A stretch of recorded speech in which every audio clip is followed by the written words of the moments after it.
बॉलीवुड आईना में आपका स्वागत है। मैं हूं उत्पल चौधरी। यह बात मैं आज कहना चाहूंगा कि 7 दिन में ही बिग बॉस OTT 2 से कैसे बेघर हो गई पलक पुरुषवानी। मेरे हिसाब से इन 5 कारणों से उनका इवेक्शन हुआ। और कौन से 5 कारण हैं मैं आपको बता रहा हूं। लेकिन उससे पहले मैं बोलना चाहूँगा, चैनल आपने अभी तक सब्सक्राइब नहीं किया है तो चैनल को सब्सक्राइब कर लें, बेल आइकन की घंटी बजा दें, जिससे हमारे आने वाले सभी बिग बॉस के वीडियोस सबसे पहले आपको मिले। तो आइए शुरू करते हैं।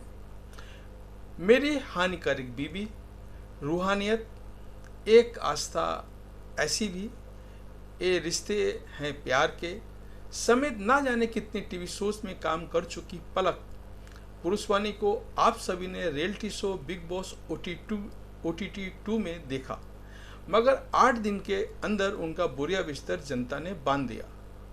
उनको शो से बाहर का रास्ता दिखा दिया गया। ये पहले ही हफ्ते में एलिमिनेट हो गई हैं।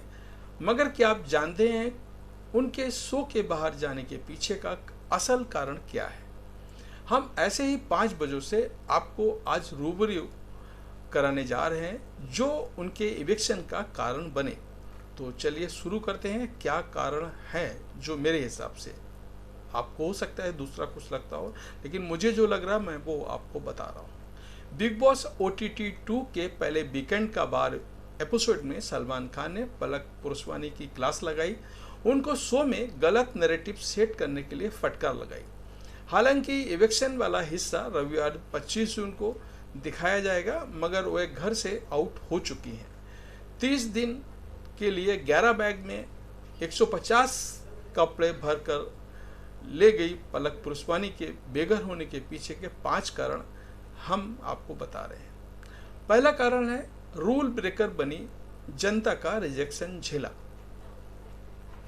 जैसा कि बिग बॉस के कॉन्ट्रैक्ट में होता है कि कभी भी कोई भी पार्टिसिपेंट प्रीमियर के पहले ये नहीं बता सकता है कि वो इस शो का हिस्सा बनने जा रहा है, इसलिए वो वोट अपील भी नहीं कर सकता है। अगर पलक पुरुषवानी ने अनजाने में ही सही एक गलती कर दी, मेकर्स को पता चल गया, तो प्रीमियर नाइट पर सलमान खान ने उनको डांट भी लगाई। इतना ही नहीं, जनता के पैनल में बैठे दिग्गज लोगों ने बाद में उनको रिजेक्शन लिस्ट में भी डाल दिया था, जिससे वो होल्ड पर चली गई और घर में एंट्री उनके दूसरे दिन हुई। हालांकि इसके बाद भी उनको दर्शकों की वोटिंग कम मिली, लेकिन एक मौका दिया गया कि आप घर वालों से 30,000 BB करेंसी जुटाने के लिए कहा गया। काफ़ी मिन्नतों के बाद उनको वो राशि मिली। वो 8 दिन रही, लेकिन फ़ायदा नहीं हुआ। वो कुछ करिश्मा नहीं कर पाई। दूसरा, नहीं दिखा पाई 7 दिन में अपना कोई गेम प्लान। पलक पुरुषवानी बाकी पार्टिसिपेंट के मुकाबले कमजोर रही। उनका 7-8 दिन में कोई गेम प्लान नहीं दिखा। वह जहां भी नजर आई बस अपना पास्ट के बारे में बात करती दिखी, या फिर घर के कुछ काम करते हुए। उन्होंने जहां जहां भी अपनी आवाज़ उठाने की कोशिश की, वो असल में उस हिसाब से मुद्दे थे ही नहीं जिससे उनको फुटेज मिले। वह एक तरह से एक्टिव नज़र नहीं आई जैसे कि दूसरे घर वाले थे जो मेकर्स को मसाला दे रहे थे, लेकिन उनका सब फैसडी साबित हुआ। कुछ उन्होंने क्रिएट करने की भी कोशिश की, लेकिन कुछ नहीं हुआ। तीसरा, 3 के पीछे ही रही पलक पुरुषवानी।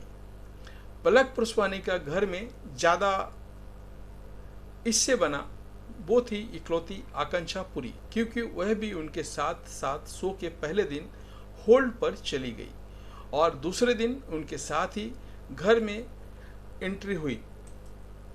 बिग बॉस में पलक की लाइफ जैसे ही आकांक्षा के इर्द गिर्द ही घूमती दिखी थी।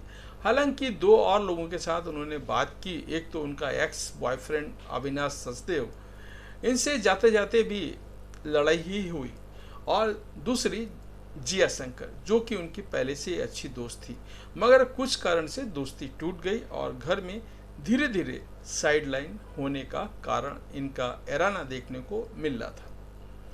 इसके अलावा उनका इंटरेक्शन बाकियों के मुकाबले कम था। ऐसे में जनता इन्हें ज़्यादा कुछ करते हुए नहीं देख सकी और कम वोट दे करके घर से बाहर निकाल दिया। चौथा रीजन, पूजा भट्ट से पंगा लेने का नहीं हुआ फायदा। पलक पुरुषवानी जब से घर में आई थी तभी से उन पर पूजा भट्ट नाम का शनि मंडराने लगा। नॉमिनेशन में जाने की वजह भी पूजा भट्ट ही थी। बीबी करेंसी घर वालों से मांगने के दौरान जो भी मिसकम्युनिकेशन हुआ उसका खामियाजा पलक को ही उठाना पड़ा। एक बार पलक ने उनसे बात करने की भी कोशिश की लेकिन नतीजा नहीं निकला। अक्सर वो घर वालों से पूजा की बुराई करती ही पाई गई। किचन में मनीषा रानी की पूजा द्वारा तरफदारी करना भी पलक को रास नहीं आया। वो रोई चिल्लाई लेकिन ये सब मसाला दर्शकों को रास नहीं आया। कुल मिलाकर पूजा भट्ट से मिलने वाली फुटेज से पलक को शायद नुकसान ही हुआ। पांचवा रीजन है, नॉमिनेटेड पार्टिसिपेंट में भी सबसे कमजोर। ये मैं आपको पहले भी बता चुका हूं, फिर भी वापस बता रहा हूं। बिग बॉस OTT 2 में पहले हफ्ते जो घर वाले नॉमिनेट थे उसमें पलक पुरुषवानी के अलावा बेबिका धुर्वे, अविनाश सचदेव और जिया शंकर शामिल थे। ये दोनों ही कमाल के थे और ये तीनों ही कमाल के थे। मतलब पलक से ज़्यादा ही कंटेंट मेकर्स को परोस रहे थे। बेबिका का जिया और अभिषेक मल्हन से लड़ाई, पूरे हफ्ते उन्होंने लाइमलाइट बटोरी, सुर्खियों में छाई रही तो उनका जाना तो बनता नहीं था। अविनाश सचदेव शुरू से ही एक स्ट्रॉन्ग पर्सनालिटी लगे। उनका हर एक घर वालों के साथ कोई ना कोई पंगा हुआ, सिवाय साइरस, पूजा और फलक को छोड़कर। अपनी दोस्त जिया शंकर को उन्होंने नहीं छोड़ा और इन सब में जिया कॉमन नहीं, तो फायदा उनको भरपूर मिला। वो दर्शकों का समय समय पर एंटरटेन करती रही, हंसाती रही। इन सब में सबसे कमज़ोर कड़ी रही तो वो पलकी थी। इनको शुरू से ही जनता बाहर निकाल रही थी। तो ये था हमारा आज का वीडियो। क्या आपने हमारा चैनल सब्सक्राइब किया? नहीं किया तो भाई कर लो, बेल आइकन की घंटी बजा दो, तभी तो हमारे नए वीडियोस सबसे पहले आपको मिलेंगे। तो देर किस बात की, स्टार्ट करिए। धन्यवाद।